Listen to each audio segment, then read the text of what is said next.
welcome to the Global Church Project. I'm Graham Hill. Jon Soriano is the National Coordinator at Peace Assemblies Network in the Philippines. He leads a network of house churches in Southern Luzon in the same country.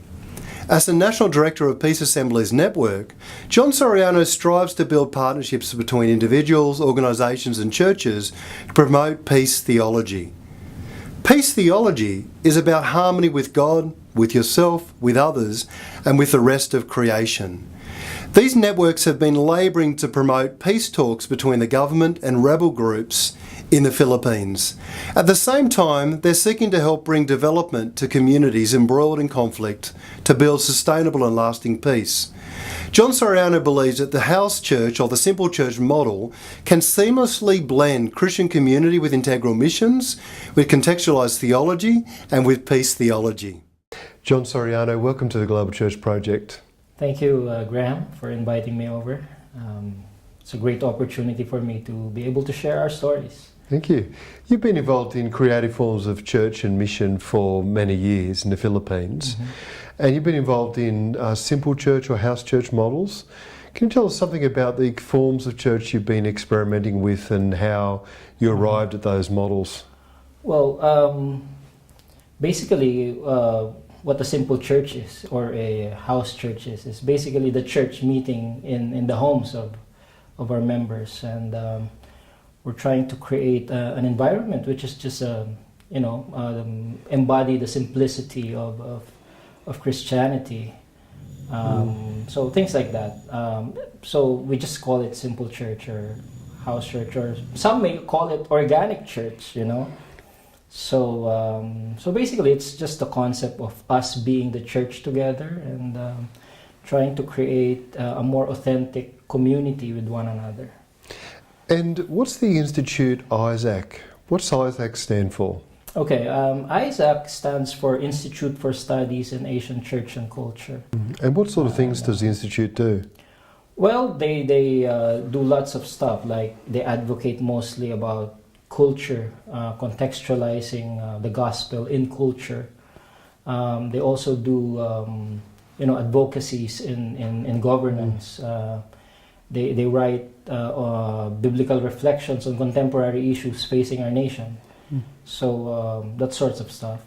And has it helped you think through issues like decolonizing or contextualizing Christianity in the Philippines? Well, it helped me a lot. Actually, I was a volunteer staff for ISACC for several years, and Dr. Mel Bamagay is actually one of my mentors. And it helped me a lot in terms of making me realize, how much stuff in our theology in the Philippines are really Western, and we would like to really somehow, just like the word you coined, decolonize some of this stuff. And of course, even before the Americans came, we were under the Spanish rule for more than 300 years, and a lot of the kind of Christianity that came to our country is really Western in forms, and it somehow affected us in terms of how we think of the gospel, how we inculturate the gospel in our own soil. So ISACC really helped me a lot in terms of doing contextualized theologies in my country. What are some examples of contextualized theologies in the Philippines? Well, for one, it's still in a process because unlearning is very hard. So, for example, just to give you an idea, a lot of the influences of evangelical Christianity are actually, if you would visit the Philippines and if you would observe denominations and churches, it's like copies of what you see in North America.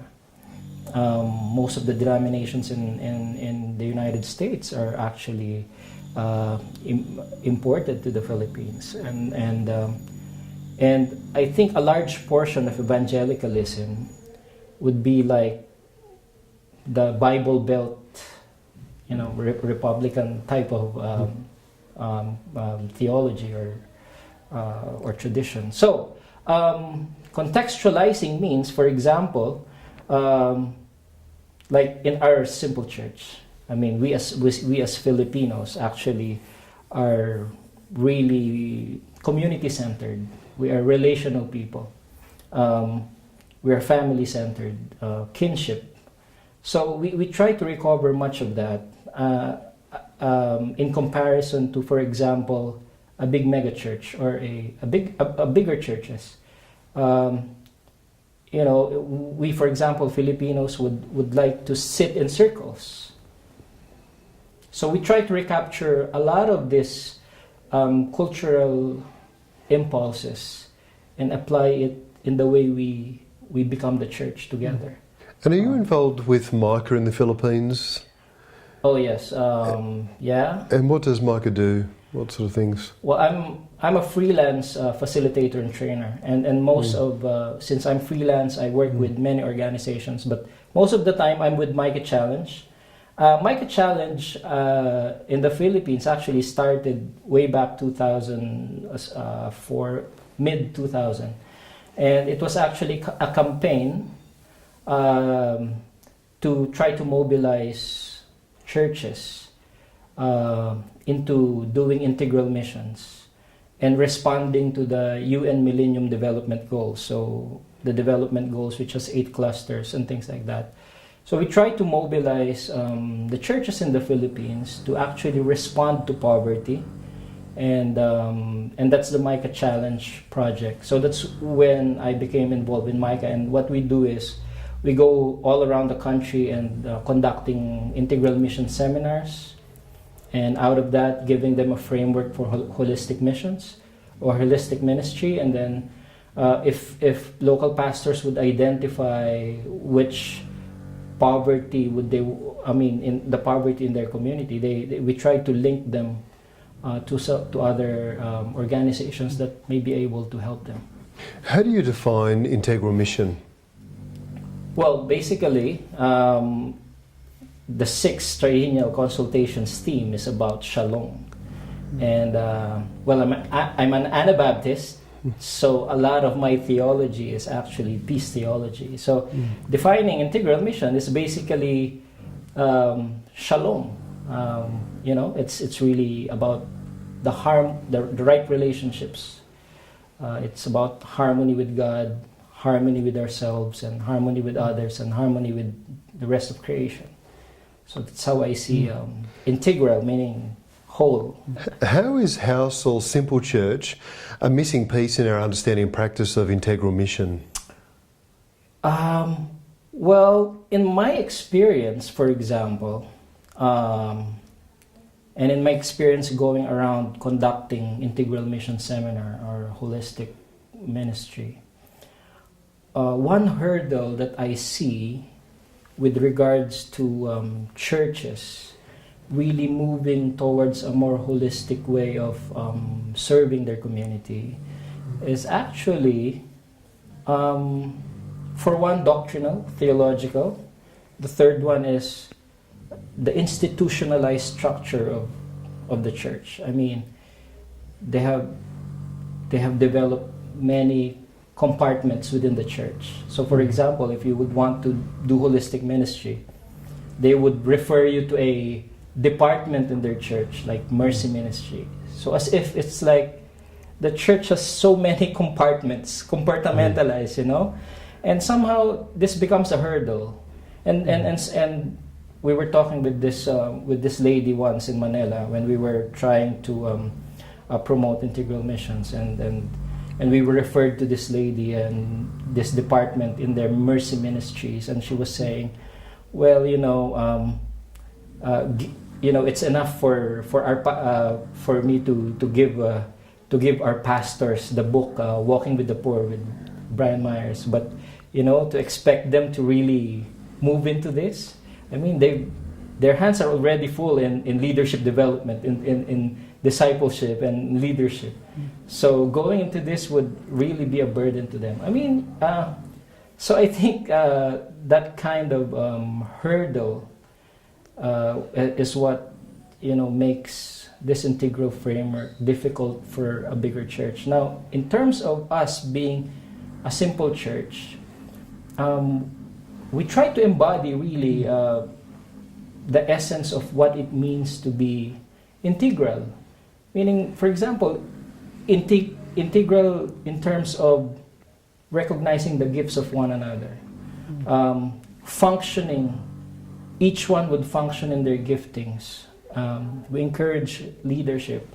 So at least in this forms of, in this kinds of forms of churches, we seek to really embody the people of God as community of equals, and recognizing spiritual gifts within the church and encouraging one another. So it's not really so much of a hierarchy, but it's really a community that really functions together. And so there's equality between men and women, even youth, more inclusive. And most of the resources of the church is actually being put straight to helping the community and one another, and we're not really bogged down in expenses of rent or salaries, and so things like that. And recently you were appointed as National Director of Peace Church's Peace Assemblies Network. Yeah. What is that network and what does it do? Okay, well, it's just at the very early stage. In fact, we just launched it last year, October. We work with Mennonite missionaries in the Philippines, and well, you all know Mennonites are really peace churches, and we thought of putting up this network, this Peace Assemblies Network, and the purpose of this is to network with other organizations, faith-based and even non-faith-based organizations. And the purpose of this is to actually look for like-minded people who embodies a culture of peace. So basically, it's the culture of peace that we want to share, to advocate, and to really embody even in our communities. So we try to make the network as inclusive as possible. So we work with Muslims. We work with anarchists, so this many different groups. We even network with like Ananda Marga. It's like Buddhism. So we do common stuff. We do things together with common advocacies and things like that. But it seems to me that you're finding a way to integrate in your life and ministry integral mission, contextual ministry and peace theology. These are different pieces of the puzzle, and simple church. How have you been exploring integrating these key things in your life and ministry? Yeah. Well, actually, all of those things, simple church, peace theology, and all that, will actually be articulated in what I just said, shalom. It's really right having this harmony with one another, this right relationships with one another that can be embodied in a church. So. In a simple church setting, we seek to embody those right relationships, this harmony, and as a church also, we would like to see us being reconciled even with the greater community. So for not for us to be isolated in our own our own niche, but really to see us as a church that serves the wider community. And that would include, contextualizing, looking for, discerning where God is already at work and joining God there in His work. So it's not so much of us being there as like, we are the answers to the problem. No, it's not like that. It's really being incarnated in communities and really working with others, discerning where God is already at work, see signs of God there, join with other people, and together seek ways to help the community. So, And you're an Anabaptist, yes. or you have Anabaptist connections. Well, yeah. How did you first get involved in Anabaptism? Okay, when I first became a Christian, I attended a Pentecostal church. It's an Assemblies of God church, and then later on, when I became involved with this campus ministry, I later committed myself to a conservative Baptist church. So when I was in seminary, I was able to I was under the class of an Australian. I don't know if you know Dr. Charles Ringma. He was my professor in building Christian communities, and in that subject, that was the first time I encountered that there were Anabaptists. And I was saying, well, I'm a Baptist. What's an Anabaptist? So I was fascinated, read through church history, and really fascinated about their emphasis in community, in radical discipleship, and nonviolence, and in the way they really stand up in terms of the church and state, well, because they have a historical context. So I was fascinated. Why are the other reformers persecuting them? And I was really impressed, and read lots about them. And the way I experiment with this Christian communities would make me realize that these are Anabaptist impulses, And you find that those impulses, or the Anabaptist DNA, if you like, really seems to fit well with Philippine culture as well? Well, yes, because community, the emphasis of community and discipleship is there. So if there's one connection is really the love for community, the emphasis on building authentic communities, and I think that's what really resonated with the Filipino culture and values. How do you think the church can renew its mission and ministry today?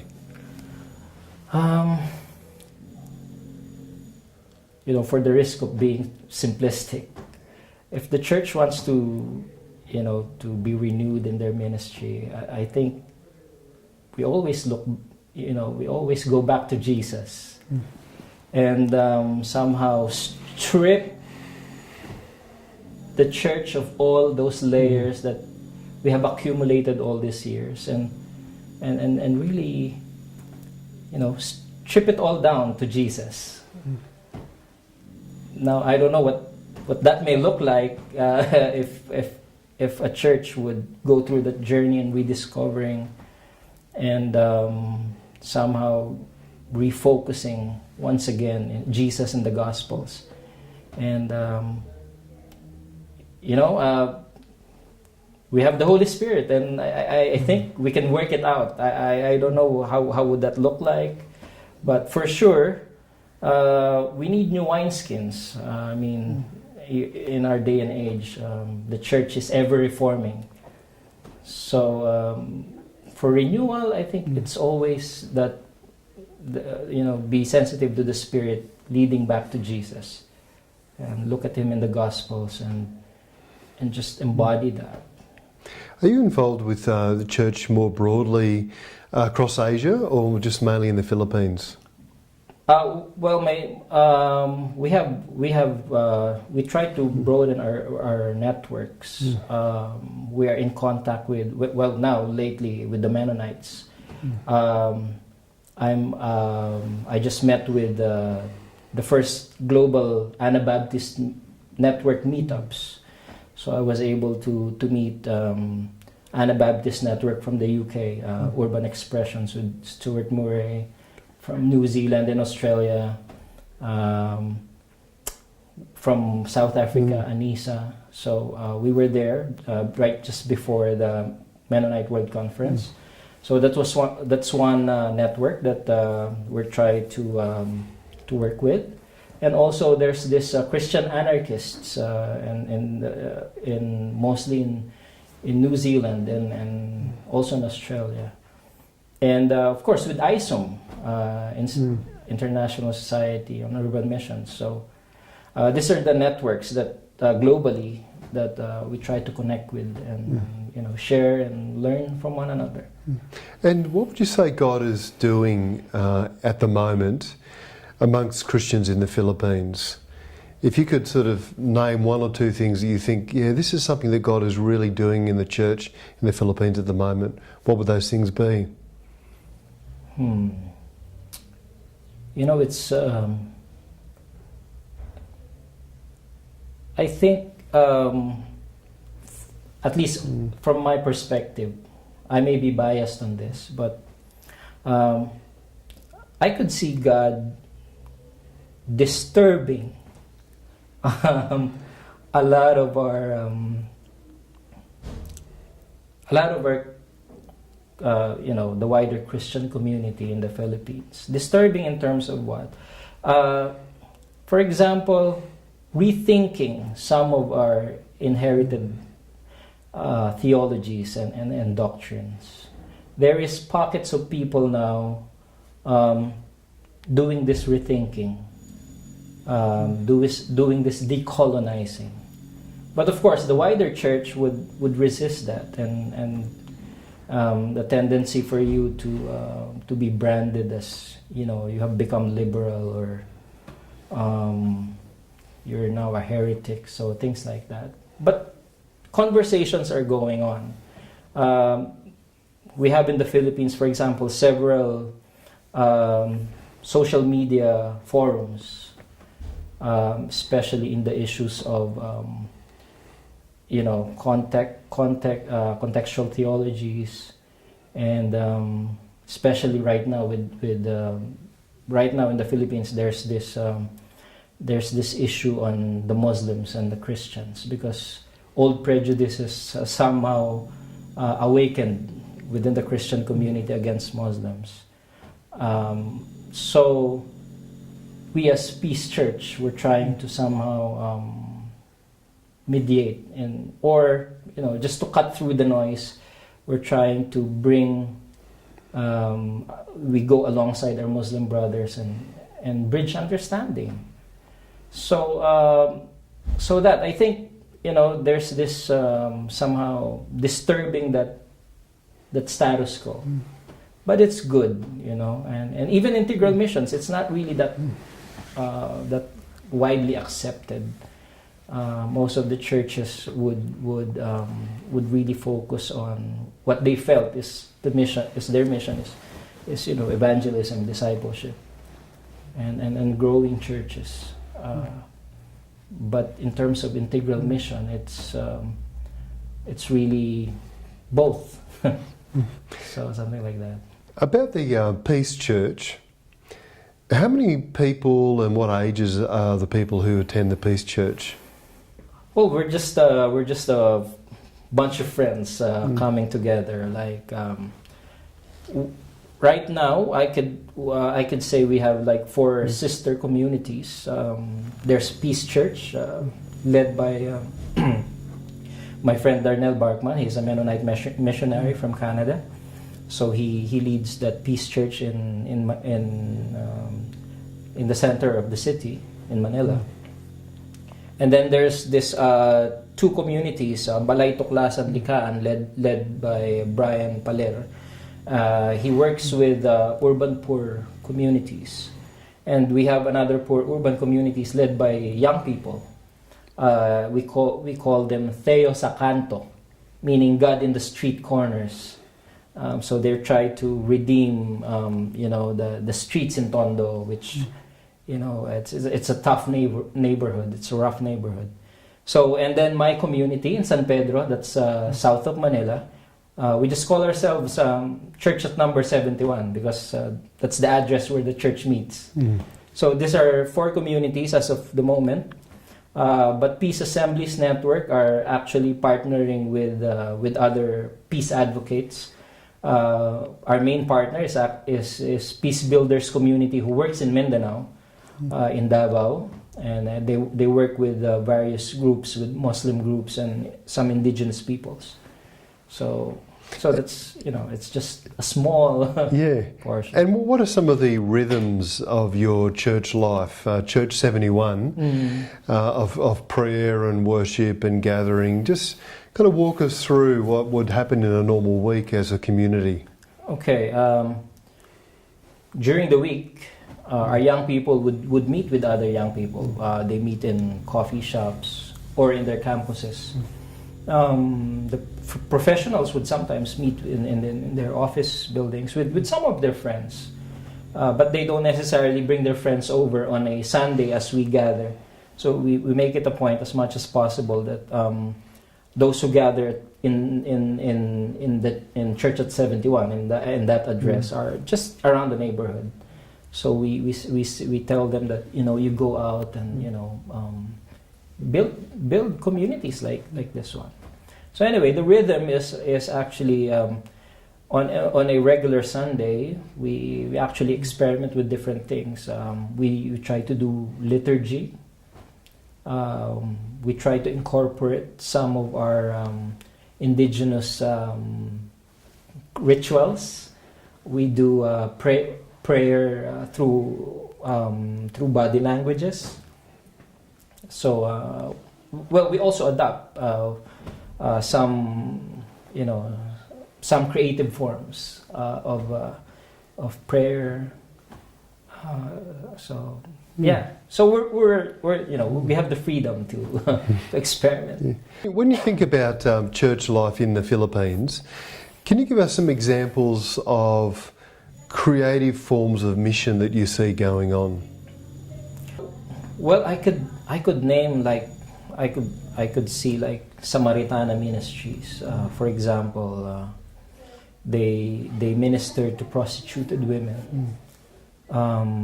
I've seen their center, and they also do contemplative practices. There's now one in the process in Kalinga. Kalinga is up north in the Philippines, and these are indigenous peoples. So they try to gather as much as possible in the rhythm and ways of the indigenous ways.